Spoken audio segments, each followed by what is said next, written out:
You can delete every shopping app, skip every night out, and do as many buy nothing challenges as you like. But if you don't fix this one thing, you will keep hemorrhaging money every single month. It's not about being lazy or about being reckless or being bad with money. If anything, it's a case of trying too hard to be good with the wrong thing. I'm Nischa. I'm a former investment banker turned financial educator. I've seen hundreds of smart, responsible people make the mistakes I'm going to share with you in this video. And it's the one thing that's costing them their financial freedom. So in this video, I'm going to break down, firstly, the hidden flaw behind this whole buy nothing trend. Secondly, why even the most disciplined savers can still feel broke, and what to focus on instead to really move the needle for your finances. Let's start with the problem with buy nothing. 10 years ago, hardly anyone was talking about money online. It was very rare to see people saying, I have a shopping addiction, or here's how much debt I'm in. But now everyone's doing it, and no spend challenges are everywhere. For every person trying to sell you something or influence you, someone else wants to de-influence you instead. And I love that people are finally talking about money, being more transparent, helping each other make better choices. There's just one problem. Somewhere along the way, being good with money started to mean spending as little as possible. What a lot of people don't realize is that there's only so much that you can cut from your budget. You could give up takeaways. You could stop buying loads of new clothes. You could never see your friends and go out. But will that actually make you happy? The way I see it, even if you give up spending on these non-essentials, you're probably still stuck on the hamster wheel of having to work for your money.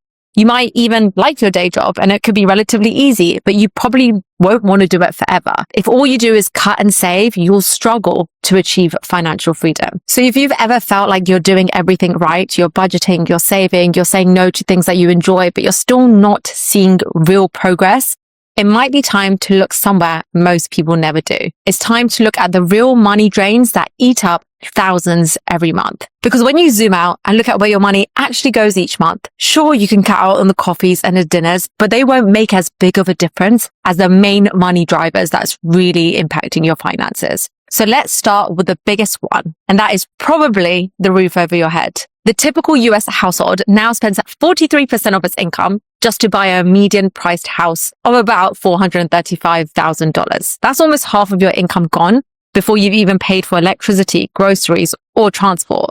And it's not that much better in England, where private renters on a median household income can expect to spend 36.3% of their income on an average priced rented home, or as much as 41.6% in London. Housing has become so expensive that you could almost lose half of your income just by putting a roof over your head. And for some, yes, spending this much on housing, it is unavoidable. But a mistake I see a lot of people make very early on in their journey is to make life harder for themselves by upgrading to a bigger home or a more expensive location, even if it means spending an extra 10 or even 20% of their income on housing. Let's run some numbers. Let's say, for example, you buy a $600,000 home with a $550,000 mortgage at a 6.5 interest over 30 years. Your monthly payment would be around $3,480, which might not seem too bad when you compare it to the cost of rent on a similar sized home.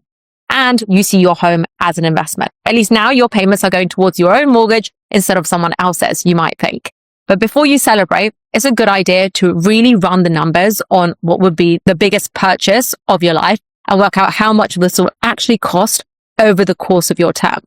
In this case, you're paying $1.25 million by the time it's fully paid off. Twice as much as a home was worth when you bought it. If you went for a cheaper home and a $400,000 mortgage on the same terms, you'd pay about $900,000 in total. Sure, that's still a lot more, but still it's a difference of $350,000 from one decision. Your monthly payment would also fall from around $3,480 to roughly $2,530, saving you just under $1,000 every single month.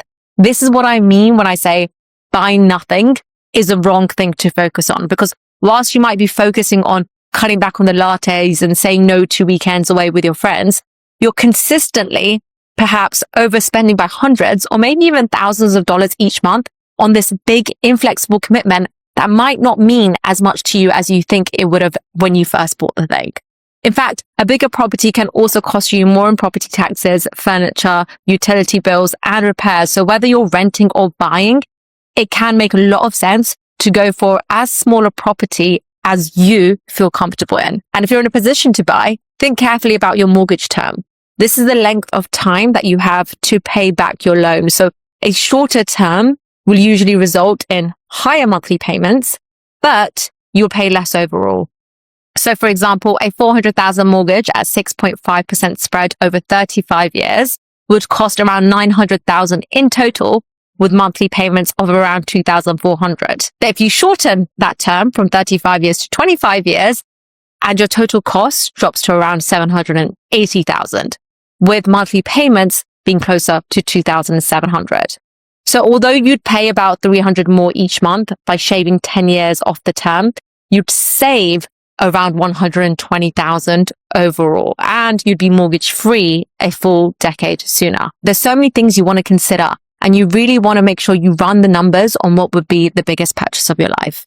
Even if, though, you get your housing right, there's another major expense worth looking at. And it's one that a lot of people insist is a necessity, yet it can quietly drain your income without you even realizing it. And that is cars. Only 10% of US adults don't drive, and 78% of US workers said they usually drive to work, compared to just 4% who use public transport. And the US isn't the only place where people are reliant on cars. It's a similar story in Ireland and the UK. Australia is becoming increasingly car dependent. New Zealand is reportedly the most car dependent nation due to a lack of public transport. So no matter where you live, having a car can save time. It can offer more flexibility. It can even expand your job options. But there is a chance that your vehicle is costing you more than it should do. And with just a few small changes, what I'm about to say can save you thousands. So let's say you buy a new car for 45,000. The average new vehicle, it loses around 40% of its value within the first 3 years, which means after a few years of normal use, that 45,000 car could be worth closer to 27,000. Now compare that to a 3-year-old car bought for 27,000 that you kept for another 7 years. Not only is it 18,000 cheaper, but the previous owners already absorbed most of the depreciation, so the value shouldn't plummet when you're driving it home. Even leasing or upgrading regularly can be more expensive than people realize. Let's say you're paying $600 a month for a car on finance. That's $7,200 a year, or $72,000 over a decade. And at the end of it, you have pretty much nothing to show for it. Now imagine instead you drive something cheaper, say $350 a month. That's an instant saving of $250 a month, or $3,000 a year.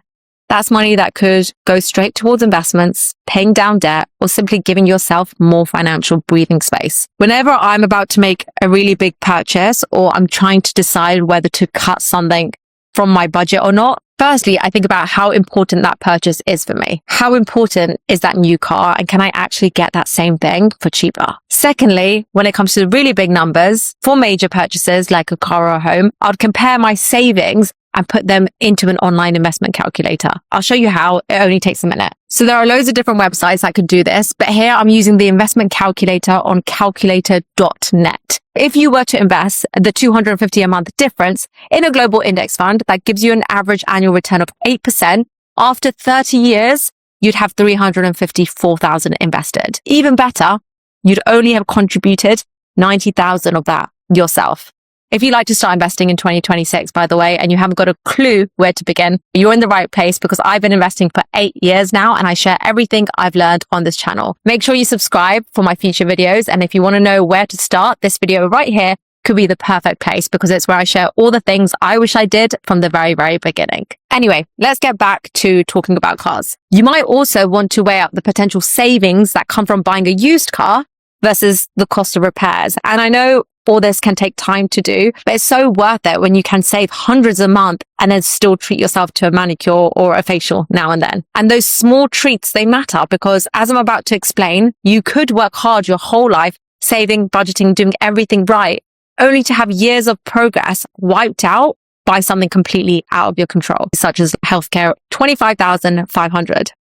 That's how much the average employer-based family health insurance plan now costs each year in the US, with workers covering about 6,300 of it themselves.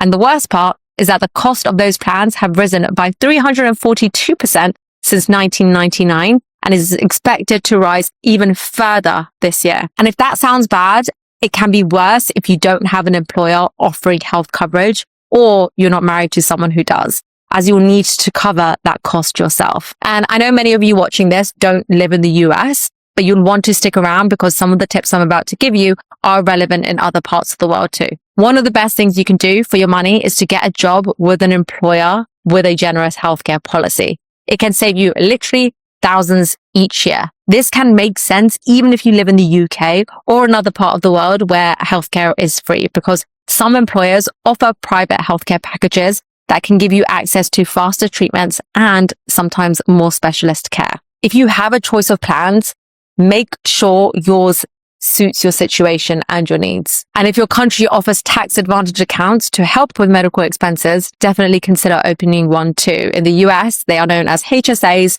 and your contributions will reduce your taxable income. Any interest or investment returns you earn on the money within your account will also be tax-free. Another thing to consider, no matter where you live, is what you would do if you were unable to work due to an illness or an injury.